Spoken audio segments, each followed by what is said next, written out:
Good morning. Thank you. I'm especially delighted to be with everyone this morning. We have two distinguished lecturers from two visionaries, one in our own society, who I'll introduce in a moment, and one who is our esteemed guest. Both of these individuals are exceptionally dedicated to social media, and I think we're all seeing how this technology is changing the way we live, and I think we're very excited to see how it's changing healthcare. Well, the first lecture is the Karl Storz lecture, and this is a pivotally important lectureship, a named lectureship for our organization, and we're grateful for the endowment given to us by Karl Storz Endoscopy many years ago. Our speaker today is a very esteemed expert in this field, Dave Kerpen. Dave is the founder and the CEO of Likeable Local and the New York Times best-selling author of 4 books. He is also one of the heroes and role models of an expert that we have here at Sages, Brian Jacob. I've asked Brian to also give a lecture this morning on So Shines a Good Deed, talking about a lot of the activities here at Sages. Brian is a minimally invasive general and bariatric surgeon who operates at Mount Sinai Medical Center in New York. He is on the board of governors for Sages and chairs our publications committee. He is well known to us for having launched the International Hernia Collaboration, a private Facebook group of over 2,500 hernia surgeons and hernia industry partners. And importantly, Brian is leading a lot of our efforts at Sages within the context of social media as an educational platform. So I have the privilege of turning over the podium to Brian to introduce Dave, one of his role models, and I'm exceptionally excited to hear both of these talented individuals give their distinguished lectures this morning. So thank you very much. Yeah, it's really amazing to be here, and thank you. And to get the show started, I just need to tell a quick story about Dave. Dave and I have several things in common, except for the fact that he's not a physician. But we were both at this teeny little club in New York where the purpose was to gather people who were interested in learning about how to embrace social media and how to better leverage what you're doing out there on the internet. And the key speaker was Dave. So I had some time after my cases, and I said, I'm just going to go listen to this guy. So I went there, and he talked about what at the time were his 11 principles of how to be likable. And it just, every single one of them hit a nerve. And I said, wow, this guy is really amazing. I got to go meet him. And I waited in line behind 5 other people, non-doctors, to finally meet him. And when I met him and I realized that he was 15 years younger than me, I was like, great. I'm in the wrong business once again. But in any event, I went to his corporate headquarters on 37th Street and 7th Avenue. He invited me in. I learned that he's a Mets fan, which I didn't want to hold against him, but he's an avid Mets fan. Everything in the office was orange, and I didn't know if it was because that was the color of Likeable or if it was because it was the color of the Mets, but it was really nice to be there, and it started a friendship, and he inspired me to embrace social media. And when we sat down, and I'll talk about this during my talk, I said, what social media? There's a zillion different things I could use. He's the one who really said, listen, Facebook groups is where you're going to probably have the most success, and that's where it truly began. So I said, somehow I'm going to thank you one day. And for me, to be able to invite him to give this Karl Storz lecture is truly my way of saying thank you to everything that you've done for my career, indirectly. And so shines a good deed that you've done for me. So without further ado, I think you're going to like this talk. I'm excited to introduce Dave Kerpen. 2 quick points. Number 1, as you heard, he is a New York Times best-selling author, and that book is for sale in the back, and he's going to be there to sign it for you. I've got a signed book, and it's a really exciting thing. And the second thing is he's watching a Twitter contest. So whoever in the audience tweets with the hashtag Sages2017 the most is going to win a prize that he's not going to tell you what it is, but it's something amazing. So if you are into tweeting, this is your chance to do it. All right? So thank you very much for being here. It is a true privilege to have you lecture to us and to a bunch of surgeons. Dave Kerpen, everybody. Good job.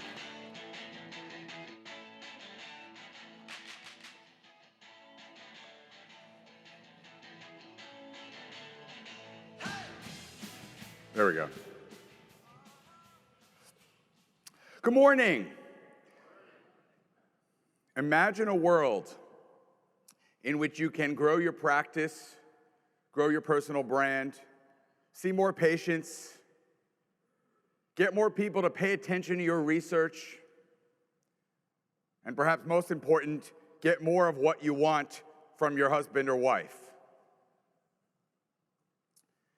I'm here to tell you, you don't have to imagine, and with 7 very super simple concepts, you can do just that. You can change your career and you can change your life for the better. We're going to talk about the power of listening, the power of developing your very own signature style, the power of storytelling, the importance of reaching not as many people as you can, but reaching the right people. The very simple concept of being valuable for others, why you should always be fantastic,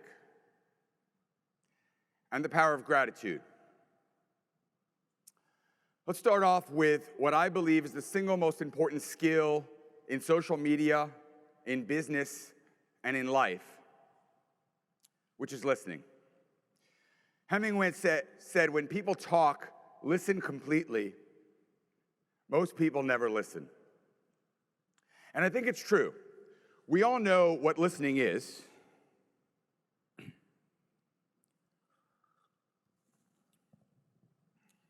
But many of us aren't really listening. We're waiting to talk. And there's a very big difference. If you can listen to understand versus listening to reply or listening to figure out what to say next, that alone will improve your communication skills drastically. And Brian mentioned social media. I'm a huge, huge fan of social media, of course. And one of the amazing things about social media is the power to listen at scale. It used to be if you wanted to listen, you'd work on your listening skills in a room with 1 person, 2 people, 3 people. Well, now, social media gives us an opportunity to listen to dozens or hundreds or thousands or literally millions of people with a couple of clicks. Now, I speak all over the world, and even though social media is 10 years in, there are still a few people here and there that don't yet fully appreciate the business value of listening, and specifically the business value of listening on Twitter.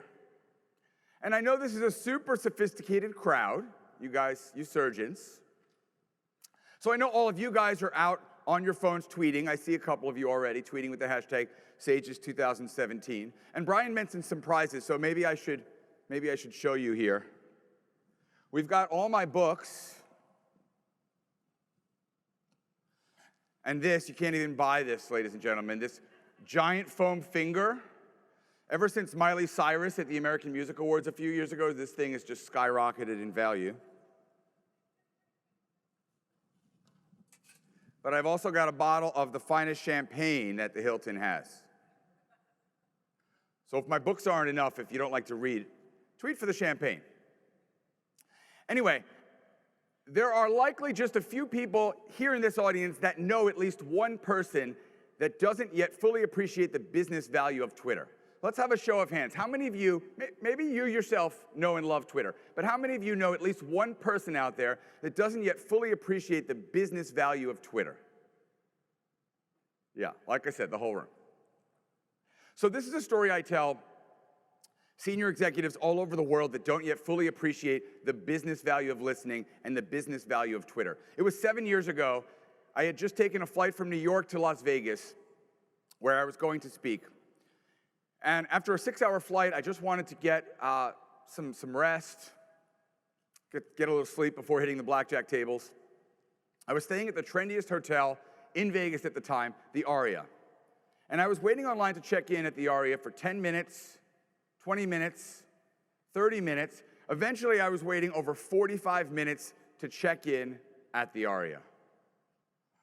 So I grew pretty frustrated, pretty angry, and eventually I did what any social media nerd would do. I took out my phone, and I tweeted, "Waiting online at the Aria, over 45 minutes, not worth it, #fail." Which for you newbies is social media lingo for, you guys suck. Well, the Aria wasn't listening to my tweet, and the Aria didn't respond. In fact, 7 years later, the Aria still hasn't responded to my tweet. But the Rio was listening. The Rio up the street was listening, and the Rio responded to my tweet within 60 seconds. Now, with great certainty, I know what some of you guys are thinking, because this is the moment when I tell senior executives that they think, wow, I've got it. The ROI of Twitter. What did the Rio tweet back? Come on over, we have a room with your name on it. We'll take better care of you. And some of you are thinking that. But if they said that, I would have thought two things. First, it's kind of creepy that they're going after me that aggressively. And second, why is it jam-packed and happening at the Aria and it's wide open and empty and boring at the Rio? What they tweeted back instead was the following. "Sorry you're having a bad experience, Dave. Hope the rest of your time in Vegas goes well." Sorry you're having a bad experience, Dave. Hope the rest of your time in Vegas goes well. Well, guess where I stayed the next time I went to Vegas, and the time after that, and the time after that. And then I liked their Facebook page, and I got a Facebook message several weeks later from a friend who said, "Hey, I'm planning a family reunion for New Year's. I saw you liked the Rio. Do you recommend them?" And I said, "Yeah. I'll tell you, it's not the newest hotel, it's not the fanciest hotel, but they listen." She booked 20 people to stay at the Rio on the basis of that recommendation.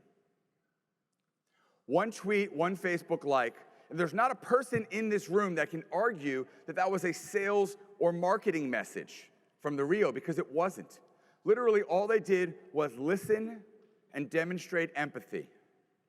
And they earned tens of thousands of dollars worth of my business. The people are talking right now. All you need to do is listen. I did a Twitter search before this presentation looking for the words endoscopic surgeon, and I found a bunch of people that were talking right now. Please help. Do I need a revision for my endoscopic tummy tuck? Interesting and necessary to know by endoscopic surgeons. Different countries vary on market for endoscopic bariatric therapies and who's doing them. So imagine if you're listening, if you're paying attention to the right keywords, how much more informed you can be, how you can build your brand, how you can demonstrate to the world that you care and you listen and you pay attention. And of course, social media and listening becomes much more powerful when you start joining the conversation, when you can collaborate, when you can learn. How many of you are in this group? Anyone? Awesome. This is the Facebook group, of course, that Brian started and has absolutely taken off, and now there are dozens of groups just like it. Don't want to steal all your thunder. But the power of social media for listening, learning, and collaborating is absolutely tremendous. Now, once you join the conversation, once you listen, eventually you'll probably want to speak. And social media provides unique opportunities to speak at great scale to people. And it's also kind of fun because you can develop a true brand personality in social media. This is one of my favorite slides from a consultant named Stephanie Schwab. And she talks about a variety of different ways to look at how you speak once you join the conversation in social media. Are you friendly? Are you professorial? Are you playful? Is your language simple, serious, whimsical? Are you clinical, direct, scientific? Are you there to educate or entertain, enable or engage? And social media allows you to step out of your comfort zone a little bit with respect to your brand personality. So here's an example from one of my favorite clients of all time. Now, admittedly, this is not a surgeon by any means. This is the Cumberland Farms Chill Zone page. Any of you guys from New England know the store Cumberland Farms? Okay, not too many. I'll tell you about it. Cumberland Farms is a convenience store in New England, super popular, and they have a product called the Chill Zone. The Chill Zone is a frosted beverage, kind of similar to a more famous 7-Eleven product that you probably have heard of, the Slurpee. The Chill Zone is really, really popular with teenagers and no one else. So when Cumberland Farms took to social media for the Chill Zone, they wanted to really have a brand voice that spoke to their audience. Like I said, you can have a lot of fun figuring out who your audience is and how you can speak to them. So when Ben Silver writes on the Cumberland Farms Chill Zone Facebook page, sometimes I just lay under the faucet and chug Chill Zone until I pass out. Cumberland Farms, which for many years was owned by Gulf, a very large company, responds, "Ha ha ha, what a baller." Now, I'm not saying that you should walk out of here today and go back to social media and start posting like that as a surgeon. But I am saying that you have a unique opportunity to develop a brand personality that really differentiates yourself, that is noticeable, that is likable, and that gets the attention of whatever audience it is that you want and need to reach. Speaking of getting the attention of whatever audience you need to reach, I have learned firsthand the incredible power of developing a signature style. Rachel Zoe said, "Style is a way to say who you are without having to speak." Now, growing up, I was always a nerd. There's probably some former nerds in the audience. And I never had any style, any sense of fashion whatsoever. And today, I still am a nerd, and I still have no sense of style and no sense of fashion. But I do have a signature style. You see, several years ago, when I was building my second company, Likeable Local, I needed to raise money. And any of you guys ever had to raise money? Any of you guys ever had to ask anyone for money? Yeah, a lot more of us. So we know that asking people for money is a very challenging task. And just getting in the room with them can be extremely challenging.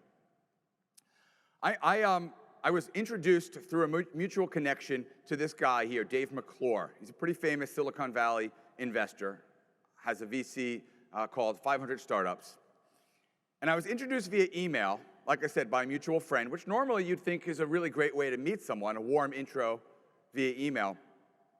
But upon that email introduction, I actually got an auto reply from Dave McClure that said, "Sorry, I no longer read my email. If you want to get a hold of me, you'll figure out a more creative way to do it." All right. I like a good challenge. So he speaks all over the world at different entrepreneurship conferences, and I saw he was speaking at a New York conference where I'm based. So I bought a ticket, over $1,000, but I thought, you know what, it's going to be worth it. I'll meet Dave and pitch him and get him to invest in our startup. Little did I realize that there were over 1,200 people that were thinking the same exact thing. So I arrived, and basically all day, every time I tried to reach Dave, he was too busy for me. Huge, huge lines to meet him. I was pretty bummed out, actually. It was the very end of the day. It's about 5:40, 5:45, and I was standing in line at the bar, waiting for a drink, at least, take advantage of that $1,000 ticket. And all of a sudden I hear, "I need to meet the man that's wearing those mother effing shoes." And I look up, and there's Dave McClure. In a room full of over 1,200 entrepreneurs trying to pitch a handful of VCs, Dave had sought me out because I happened to be wearing bright orange shoes. We had a conversation. He introduced me to one of his investment associates, and they invested $500,000 in our startup within several weeks. Pretty cool. Now, I'm not saying that if you wear orange shoes, you're going to get a $500,000 check. But it worked for me.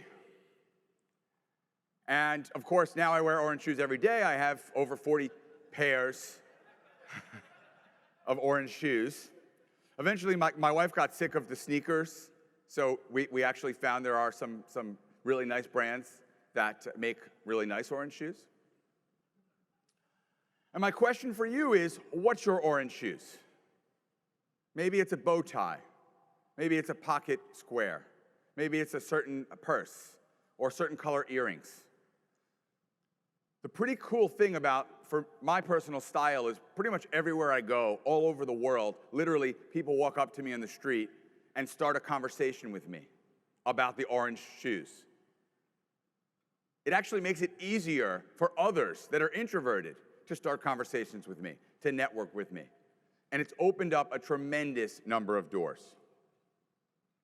Okay, let's talk about the power of storytelling. Tell, don't sell. Robert McAfee Brown said, storytelling is the most powerful way to put ideas into the world today. I would argue it's always been the most powerful way to put ideas into the world, but now, thanks to social media, thanks to mobile phones, thanks to all these new technologies, we can tell our stories at scale much faster and much easier. And the amazing thing about social media storytelling, so the old way of storytelling for businesses, for brands, was the 30-second spot. TV commercial, radio commercial, maybe a billboard. Very expensive. And sometimes commercials work well, sometimes they don't. The amazing thing about social media storytelling is, even if it doesn't work well, try it again tomorrow.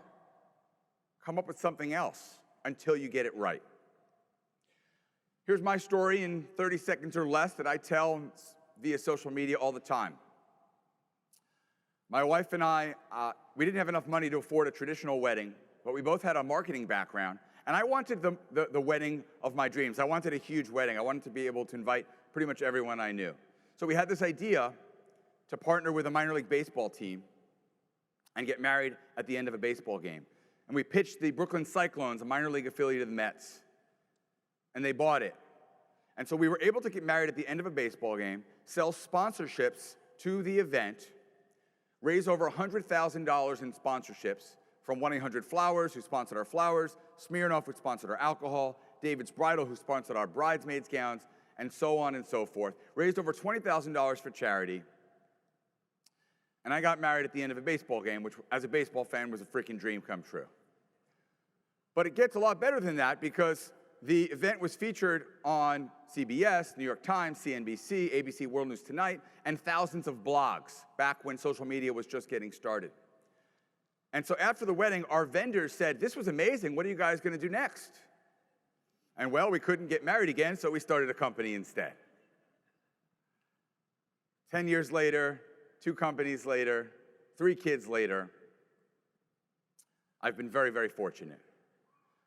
But it all started with that story, and even though now I'm in the social media space, the software space, I write about people skills, none of that has anything to do with a ballpark wedding, but I still tell that story because it brings to life my wife and me and our business thinking.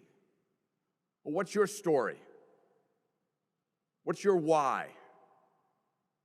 How can you bring to life what it is that you do every day in a way that will truly resonate with the people you want to speak to?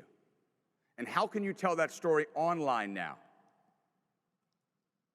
With a blog, with a video, with a tweet.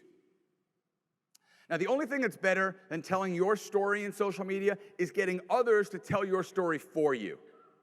If you can get your patients, your colleagues, your hospitals to tell your story for you, that's going to be enormous. This is my favorite example of a business getting somebody else to tell their story for them. It's a business that everyone in the room has heard of. Whether you're a fan or not, I don't know. but we've all heard of it, and they spend billions of dollars, billions, in advertising. But this is free. This is the I Love Mary at McDonald's in Chandler, Arizona Facebook page. This thing is insane. I want to direct your attention to a couple things. First, there are 1,400 plus members of the I Love Mary at McDonald's in Chandler, Arizona Facebook page. Second, even more wacky is, I don't know if some of you guys in the back can see this, so I'm going to read some of the comments on this page. I haven't seen Mary lately. Where has she been? Happy People Day, Mary. We love you in the Rocky Mountain region. And my all-time favorite. Mary is the best. This is the picture of us at my 40th birthday party on Saturday night. I couldn't make this stuff up. And by the way, I was speaking at a tech conference in Texas a few years ago, and somebody walked up to me after I spoke and said, I've been to that McDonald's, and Mary really is awesome.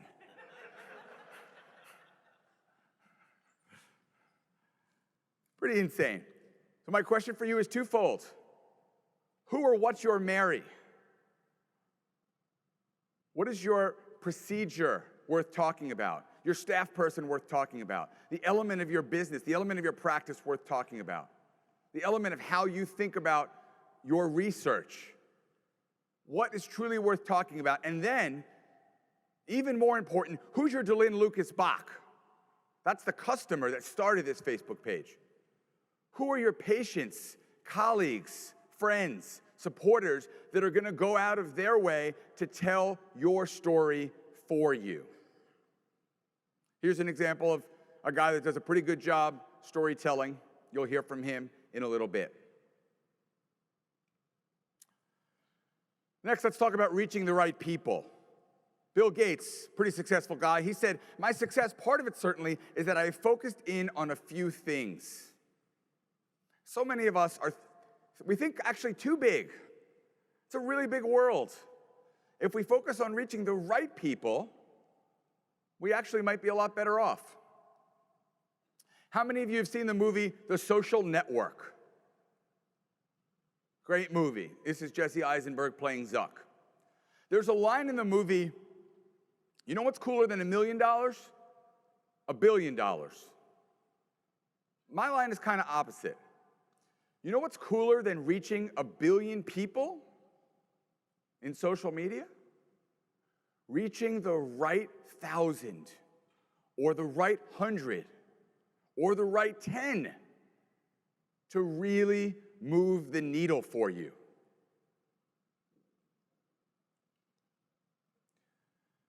You can use a concept called hyper-targeting or even nano-targeting that I discovered at that same tech conference in Texas a few years ago.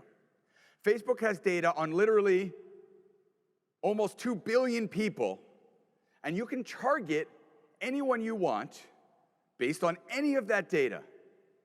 Job title, employer, age, interest, zip code, company that they work for. Imagine you want to reach just overweight women for lap band surgery, or you want to reach just fellow laparoscopic surgeons for some research that you're doing. You can reach literally precisely the right people. This example should bring that home. I took out an ad while I was in Texas targeting 34-year-old females that went to Emerson College, worked for Likeable Media, were married, and lived in the zip code 11050. Of the 1.5 billion people on Facebook, one person saw that ad. Just my wife. Now, that's not very meaningful for you guys, I get, unless you want to send out an ad to your husband or wife right now, which would be fun. But the point is, you truly can reach precisely the right people using social media, using Facebook, using LinkedIn. Once you reach people via advertising, or they notice you at a conference, eventually you get that meeting, and you've got to actually convince them of something. and you want to sell them. But in fact, the opposite way of thinking ends up influencing them the most. Albert Einstein said, try not to be a man of success, but rather a man, or in this case, of course, for many of you, a person of value. First meetings can be super awkward. Didn't work. All right. Thanks for the laugh on the second shot. Takes a little while to sink in. So I want to tell you about the first meeting I had with a guy by the name of Michael Kislin. Here's Michael Kislin rocking the scissors from the last slide. As a entrepreneur and author, one of the downsides to my success, and many of you may have experienced this too, is my email inbox fills up pretty much every day with people trying to sell me stuff. It's absolutely nonstop. The biggest culprits are commercial real estate folks and financial planners. I have to believe you guys get financial planners too. And Michael Kislin's a financial planner that emailed me asking me for 15 minutes of my time. And this email got my attention a little bit more than the thousands of others because he said, I promise I won't sell you anything, and I just have one question for you. So it kind of piqued my attention. I said, all right, you know what? I'll give you 15 minutes. Come on in. He comes in.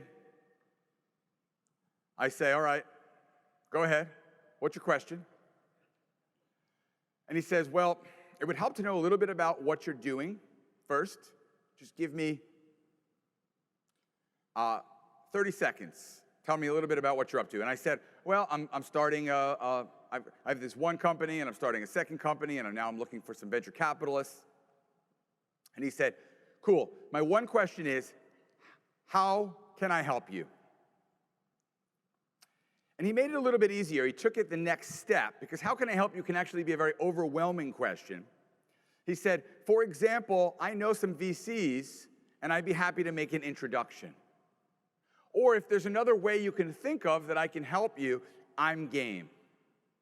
So I said, okay, yeah, I'll play along. I'll take an intro to a venture capitalist. Thanks so much. And now, give me your spiel. Go ahead. Tell me about your financial planning practice. And he said, no, absolutely not.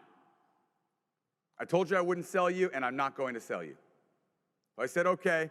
We parted ways. He introduced me to a VC. They ended up investing in our company. 6 months later, I needed some help financial planning. I called him up. He got my business. Then I referred my mother-in-law. Then I referred someone else. This guy's gotten a lot of my business because he acted truly out of interest for others instead of self-interest in that first meeting. And when I speak about this, sometimes I'm speaking to an audience that doesn't know how they can help folks. I'm assuming that you guys can think of lots of ways that you can help pretty much anyone out there. But as an example, when I speak to students, I say, you know, you could probably call up any Fortune 500 exec on the planet right now, literally, and say, I'd be happy to teach you Snapchat in the next 15 minutes. And they would all gladly say, okay, sure, I'll take your help. So the thing is, every single person has something to give, and every single person has a way that they can learn. And all you need to do is match up what it is that you have to give and how you can truly help the other person. And you'll be remembered forever by that person. So when people ask me how I'm doing, there's literally only one answer I give all the time. Ask me, Brian, ask me how I'm doing. I'm fantastic. My little secret, being fantastic is totally contagious. Enthusiasm is contagious, and so is the lack of it. And it's probably the single most important way to influence others is with our own enthusiasm. Science actually tells us this. I was super excited about this slide because I'm talking to a whole bunch of scientists. We actually have mirror neurons inside of us that mirror the attitude of the person that's speaking. I learned this from a speaking coach of mine, John Bates. He said to me once, he was on my podcast, and he said, he opened up the podcast by saying, Dave, have you ever had a bad audience? I said, oh yeah, I've had some horrible audiences. He said, well, bad news, that's all your fault. But the good news is, if you've had good audiences, you can take some credit for that too. Because the truth is, the energy that we bring, whether we're speaking in front of thousands of people or meeting face to face with one patient, that energy that we bring is absolutely 100% contagious. So our ability to be fantastic will have a profound impact on our ability to influence others. Now, not every day is perfect. Sometimes you have a bad day. There are two ways that I strongly recommend getting into a fantastic mindset if you're not already in one. Here's the first: acts of kindness. They're huge. I was traveling to Washington, D.C. one day for a big pitch, and I had a horrible morning. I think I lost a big client. I got into a fight with my wife. I took the train down. The train was delayed. I finally got down. I had a business meeting at like 3 o'clock. I got down to Washington at 1 o'clock, and I thought, you know what? I'll have some food to put myself in a good mood. And I yelped the best sushi restaurant in Washington, and it was like a mile away. I figured, all right, I'll get some exercise. I'll walk to the sushi place, get some good sushi, and I'll be feeling good. So I walk a mile. It was a little bit warmer than I had remembered or had thought, so I'm sweating a little bit. And I'm thinking, you know what, finally I'll get to the sushi place and all will be well. Got to the sushi place, closed. So I was like, this day cannot get any worse. This is like the absolute worst. And I'm walking to my meeting, and I see this homeless guy asking me for money. Normally, I'm not a huge fan of giving to people on the street because you just don't know where that money's going to go. I do my philanthropic giving through organizations. But for whatever reason, I thought, all right, I'm going to give this guy my change. Reach into my pocket. Of course, I've got no change. So then that's the embarrassing moment where he knows that you were going to give him money, but you don't have any change. So I'm kind of screwed. So now I go into my wallet for $1 or $2. Of course, I have no dollar bills. All I've got is 50s.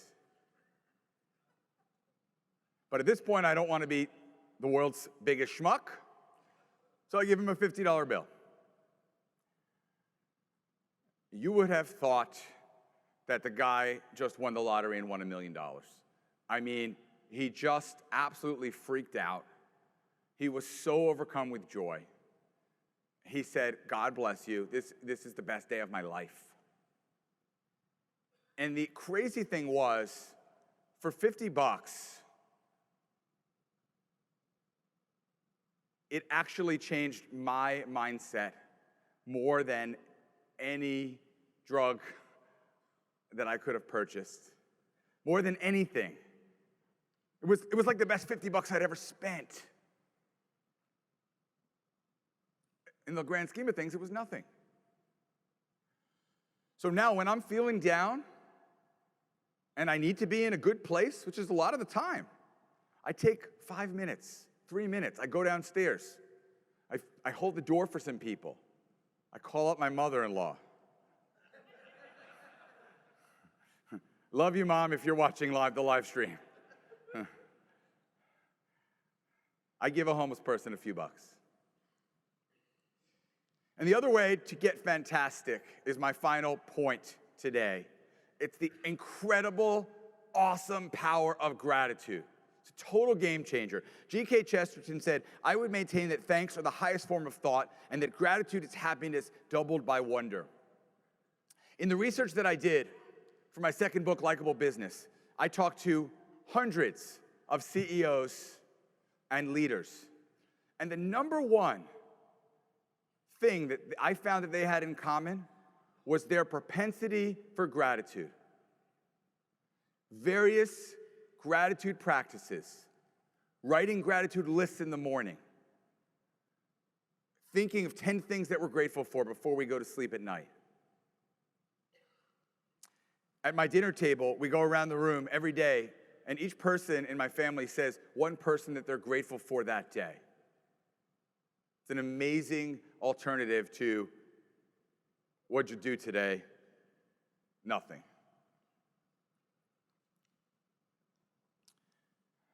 And my personal favorite is the handwritten thank you card. DonorsChoose.org, my favorite nonprofit. Any of you guys know DonorsChoose.org? Super nonprofit to support teachers doing classroom projects. You can give as little as $10. You fund classroom projects.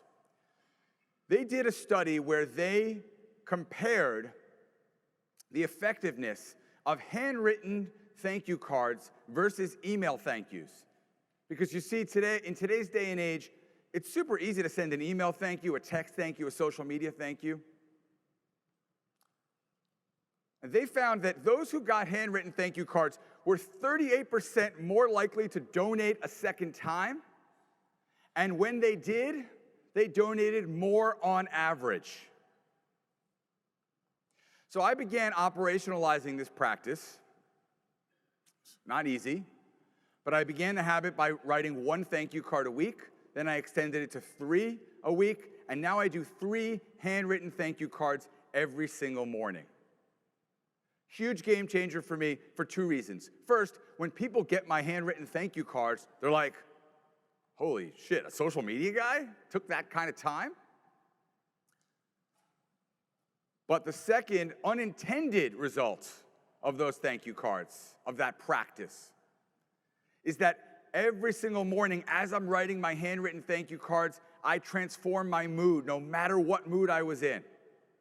So if I was in a bad mood, it goes to good. Good goes to great. Great goes to ecstatic. And ecstatic goes to, like, high.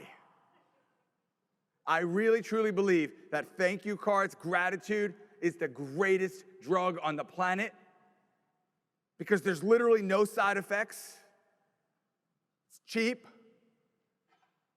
Once you get hooked, you'll never stop. So actually, I wanted to give you a quick gift before we wrap up.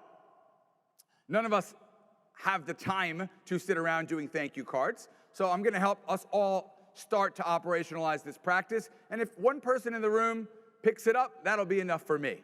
So I'm going to give you guys 2 minutes. We have thank you cards that are being given out by our amazing, amazing Sages staff. Thank you so much. And I'm going to challenge you guys to take that 2 minutes to write one thank you card to one person in your life. Maybe they're here, maybe they're at home, maybe they're somewhere else. But take a moment to think about nothing but the gratitude that you have for that one person. We'll give you guys 2 minutes.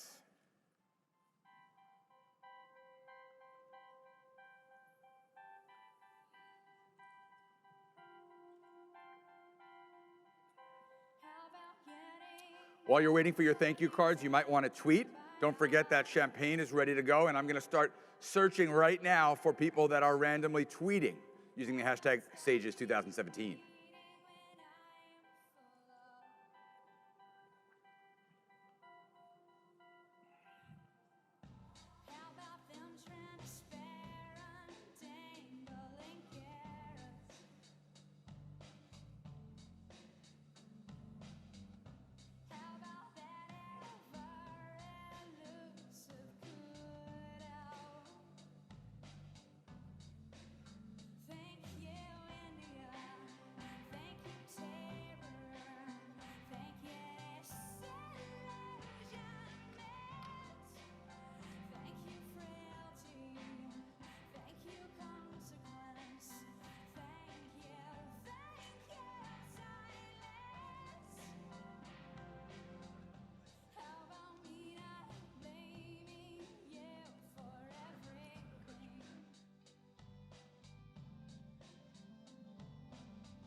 30 seconds.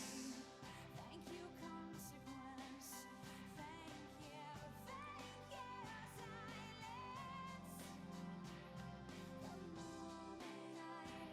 The moment I let go, was the moment I got more than I could handle. The moment I jumped off of it, was the moment I touched down. Have I no longer being masochistic? Okay, thank you. And I know it was a logistics challenge to get those thank you cards out to you. I'll keep all the extras at a table outside, both speeches where I'm signing books afterwards, so anyone that wants some more free thank you cards, please stop by.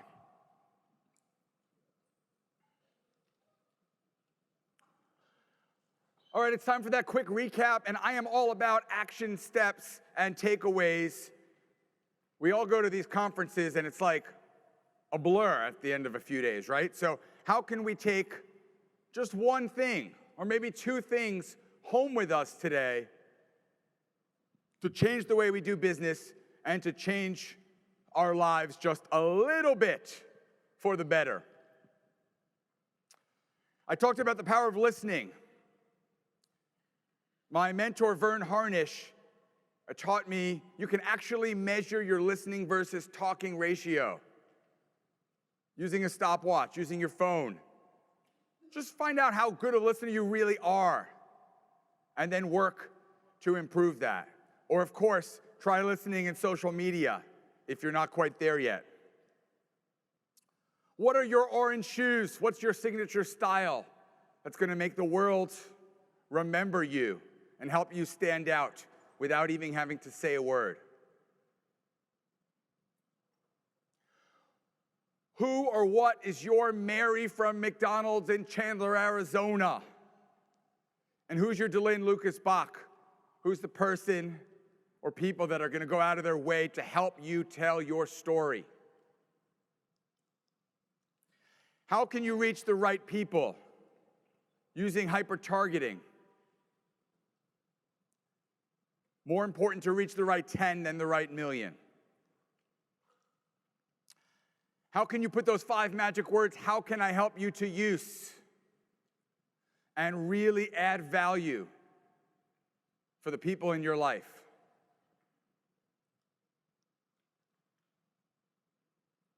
How can you be fantastic? I'm going to challenge you guys. Next time somebody asks you how you're doing, instead of saying, fine, I'm okay, I'm busy, say, I'm fantastic. And watch heads spin. People will want to hang out with you with that one magic word. And finally, how can you bring a little bit more gratitude to your life? Get a little bit more of my favorite addiction into your regular practices. All right, they give me, I think, 10 minutes for Q&A, and I will choose a grand prize winner from one person that is tweeting in just a few minutes. But I want to close with a quote from another amazing mentor and friend, the author Seth Godin, who writes, "How dare you settle for less when the world has made it so easy to be remarkable?" None of the 7 principles that I've talked about today are rocket science. I'd be the first to admit they're really super simple things, and yet they can change your life in an instant. Thank you.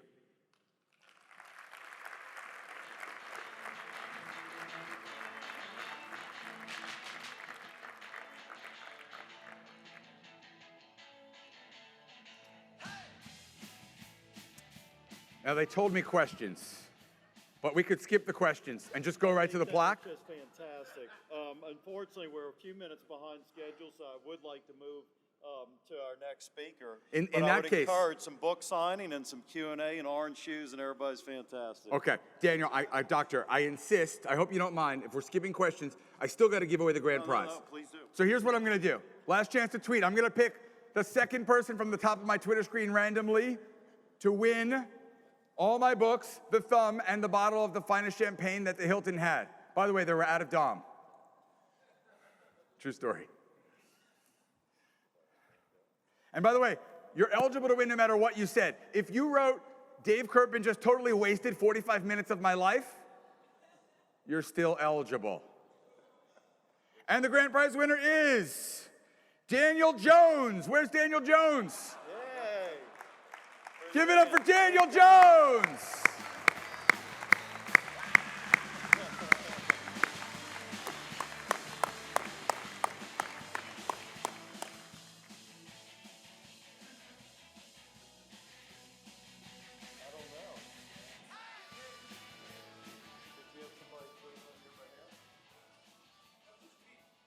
So the honest part of this is I had my old partner help me tweet as we were doing this.